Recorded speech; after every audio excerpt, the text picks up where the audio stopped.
Hey YouTube, this is Andre again from iProps, and today I'll be drawing what I call the blues. Now that's what I call the blue reference images for my panels.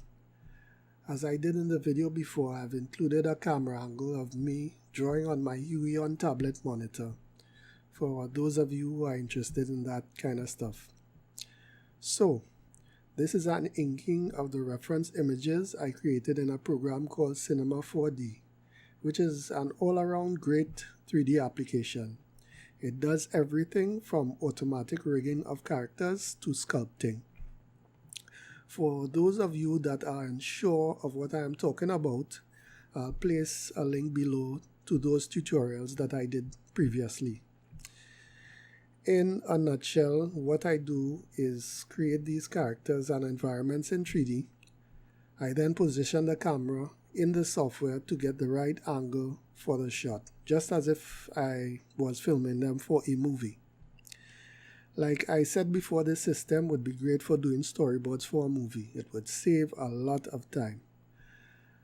Now, I used to draw the traditional way with my comic, where I would do a rough sketch and then another rough sketch and then another rough sketch again. That would be because I didn't get the angle right, or my scene would just look too flat, or some other asshat problem. So via this process, I can skip over drawing the same panel multiple times just by quickly moving the camera. When I get the right angle, all I have to do is put a big smile on my face and just move on to the next panel. Also, doing corrections is even a lot easier, and I also covered this in my earlier tutorial, so you can take a look at those if you want. Right, so getting back to the stuff I'm doing now. You guys must be saying finally. Okay, so these scenes take place in the mind of one of my characters, who is an alien, and she has this ability to telepathically link with humans and even bring them into her mind, which is almost like some kind of a virtual environment.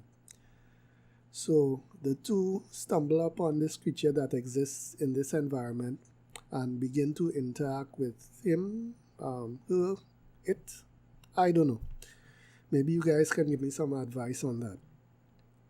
So the two girls are on this asteroid in this simulation in the alien's mind, and they're surrounded by some planets and a sun whose energy is being siphoned off by some type of alien machinery.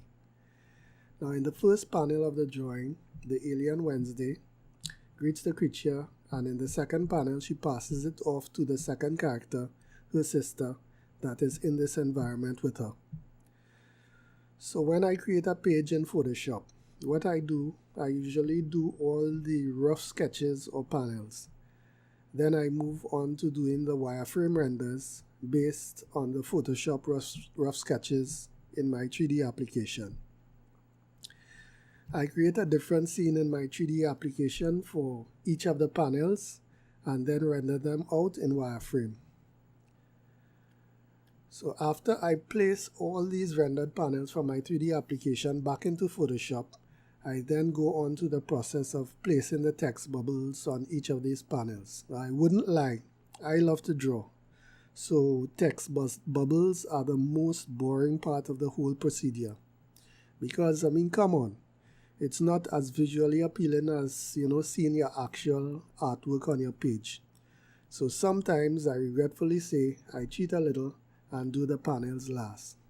Now, this is a bad practice, because if you render out your panel with not enough room for the text bubbles, then you're in a world of shit. Because here it is, I've drawn out all my cool artwork and clean lines, only to find out that I have to re-render out all my wireframe images from my 3D application again with more room for my text bubbles. Now that ain't so bad, but now I have to delete all the artwork I did and draw my panels over from scratch.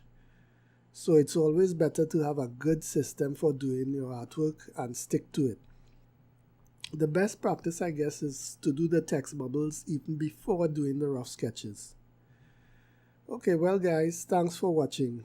I had as much fun drawing this stuff for you. If you have any comments or concerns, please post them below. Thank you and goodbye.